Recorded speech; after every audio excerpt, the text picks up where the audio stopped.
সোনু নিগমের জনপ্রিয় গান বিজুরিয়া এবার নতুন রূপে হাজির হয়েছে বড় পর্দায়। দীর্ঘ 2 দশকের বেশি সময় পর গানটিকে নতুনভাবে উপস্থাপন করেছেন সঙ্গীত পরিচালক তানিস্ক বাগচি।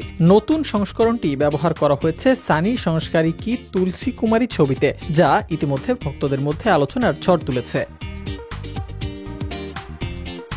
মূল গানটি সুরকার ছিলেন রবি পাওয়ার, আর কথা লিখেছিলেন সোনু নিগম ও অজয় ছিংরার। এবার গানে নতুন মাত্রা যোগ করেছেন আশিস কৌর। নারী কণ্ঠের সংযোজনের পাশাপাশি তানিস্ক বাগচি নিজেই কিছু নতুন লিরিক্স লিখেছেন, যদিও গানটির আসল সুর ও তাল অপরিবর্তিত রাখা হয়েছে। তবে আধুনিক যন্ত্রানুষঙ্গ ও তালের ভিন্নতায় নতুন প্রজন্মের কাছে গানটি আলাদা আবেদন তৈরি করেছে।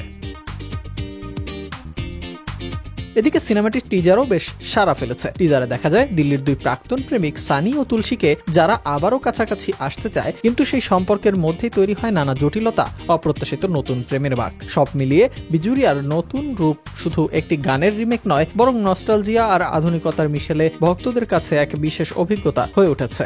সিনেমার গল্প, গান এবং জুটি সবকিছু মিলিয়ে ছবিটি ঘিরে দর্শকদের প্রত্যাশা এখন তুঙ্গে।